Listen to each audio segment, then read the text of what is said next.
A lo largo de la historia, los botánicos han buscado comprender el orden oculto detrás de la diversidad de las plantas, desde clasificaciones artificiales hasta propuestas naturalistas. Cada sistema reflejaba el conocimiento y las ideas de su tiempo. En 1892, un hombre se alzó con fuerza en la botánica sistemática, Adolf Engler. Su sistema de clasificación representó un punto de inflexión en la forma en que las plantas eran organizadas y entendidas. ¿Pero qué hizo tan especial el sistema de Engler? ¿Cómo surgió y por qué dejó de usarse?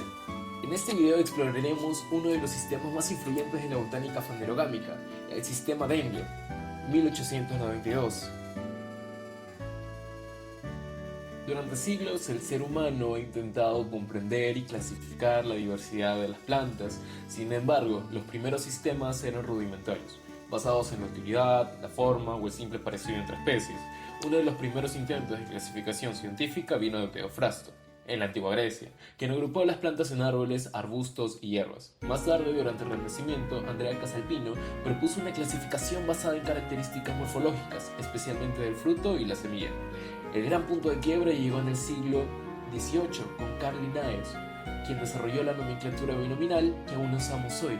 Sin embargo, su sistema era artificial, ya que clasificaba las plantas según el número y disposición de los órganos sexuales, sin considerar sus relaciones naturales. A medida que se descubría la gran diversidad de especies en el mundo, se hizo evidente que era necesario un sistema más coherente y comparativo. Aquí entran en escena botánicos como Antoine de Jussieu, quien propuso una división más natural de las plantas angiospermas en monocotiledóneas y dicotiledóneas; Agustín de Candolle, quien profundizó la jerarquía de grupos y acuñó el concepto de taxonomía; y finalmente Bentham y Hooker, quien desarrollaron una de las clasificaciones más completas del siglo XIX, basada en características morfológicas, mientras que, no obstante, todos estos sistemas compartían una limitación: carecían de un enfoque evolutivo real. Agrupaban por semejanza visible, pero no por ascendencia común. En 1859, Charles Darwin publicó El origen de las especies y cambió para siempre la biología. La idea de que todas las especies comparten un ancestro en común abrió una nueva posibilidad: clasificar a las plantas según su historia evolutiva. Este pensamiento transformador fue absorbido lentamente por la botánica. Ya no bastaba con agrupar por forma externa, ahora se debía buscar el parentesco y la secuencia evolutiva. Al llegar a las últimas décadas del siglo XIX, la comunidad botánica enfrentaba un dilema. Los sistemas anteriores eran útiles, pero insuficientes. Había que reorganizar todo el conocimiento acumulado en base a un nuevo enfoque, el evolutivo, y en este contexto es donde aparece Adolf Engler, un botánico alemán que asumió el enorme reto de clasificar todas las plantas del mundo, incorporando por primera vez de forma sistemática la idea de la evolución. Y así nació en 1892 su obra más ambiciosa, el sistema de clasificación de Engler, una propuesta revolucionaria que marcó un antes y un después en la historia de la botánica. ¿Quién fue Adolf Engler? Adolf Engler, 1844 a 1930, fue un botánico alemán considerado uno de los más influyentes sistemáticos del siglo XIX. Su formación sólida en morfología vegetal, sumada a su capacidad de organización y síntesis, le permitió proponer un sistema de clasificación global que tuvo una enorme acogida en todo el mundo. Engler fue director del Jardín Botánico de Berlín y editor de obras monumentales como el Die Natürlichen Pflanzenfamilie, que sería la base de su sistema. El sistema de Engler es considerado filogenético en sentido amplio, aunque hoy sabemos que no reflejaba la filogenia verdadera. Sin embargo, fue uno de los primeros intentos de ordenar las plantas según su complejidad evolutiva. Sus principales principios fueron: la evolución va de lo simple a lo complejo.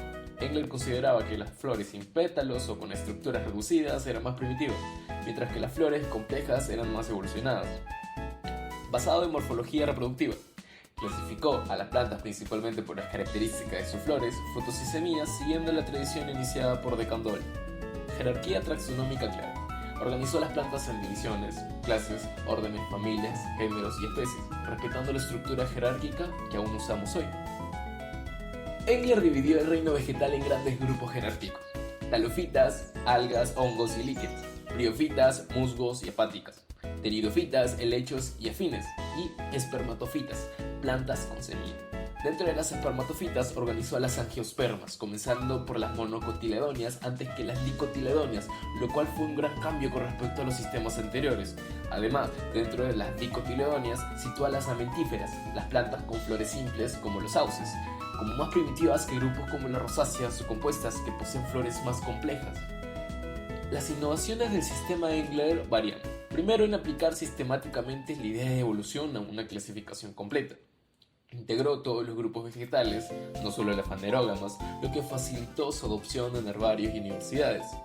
Organización clara y práctica, ideal para catálogos florísticos y colecciones de museo, y el estilo visual ordenado en su obra impresa, lo cual favoreció la enseñanza y la consulta. El sistema de Engler fue adoptado durante décadas en jardines botánicos como los de Berlín, Kew y Viena, universidades europeas y latinoamericanas, obras florísticas regionales y herbolarios y museos de historia natural.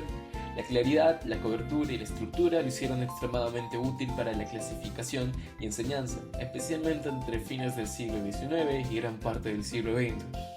A este punto, Engler había logrado lo que muchos soñaban, una clasificación global, funcional y evolutiva para todas las plantas conocidas. Pero como veremos a continuación, el avance de la ciencia y el desarrollo de nuevas herramientas cambiarían nuevamente el rumbo de la taxonomía vegetal.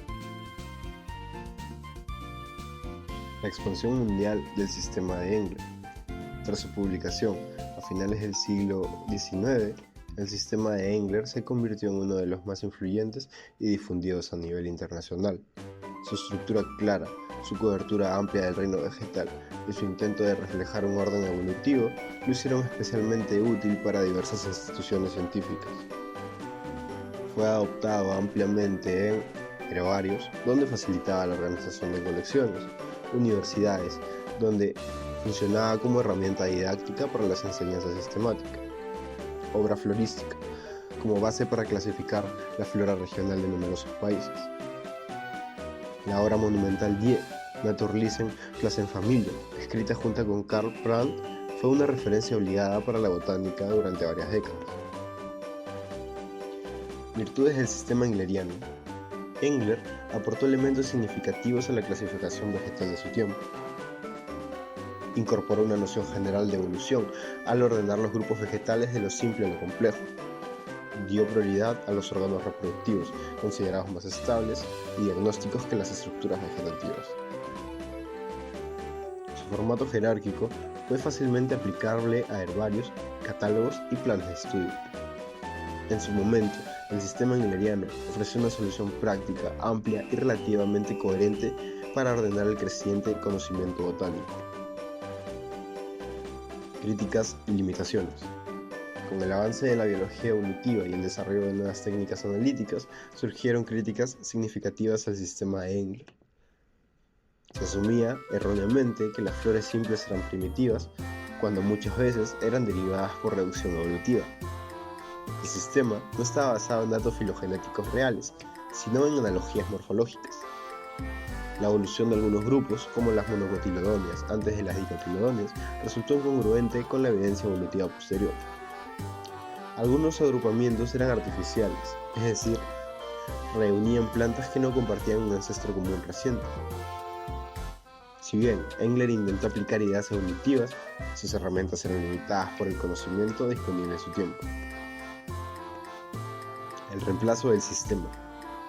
Durante el siglo XX, el desarrollo de la genética, la biología molecular y la cladística condujo a una profunda transformación de la taxonomía vegetal. La búsqueda de relaciones evolutivas auténticas llevó al reemplazo progresivo del sistema de Engler. Entre los nuevos sistemas destacan el sistema de Cronquist, que ofreció una visión más coherente de las angiospermas a partir de la morfología y embriología. El sistema del Angiosperm Phylogenic Group, APG, vigente desde 1998, basado en filogenias moleculares. Los sistemas cladísticos, que clasifican solo con base en grupos monofiléticos, es decir, descendientes de un ancestro común exclusivo. Estos sistemas incorporan herramientas como la secuenciación de ADN, análisis computacionales y estudios del registro fósil para reconstruir la verdadera historia evolutiva de las plantas. Vigencia y legado. Aunque el sistema de Engler ya no se utiliza como referencia científica, su influencia perdura. Su estructura organizativa aún puede observarse en muchos herbarios antiguos. Su intento de incorporar la evolución, aunque limitado, marcó una transición clave en la historia de la botánica. Representó un paso necesario hacia una visión más natural, coherente y filogenética del mundo vegetal.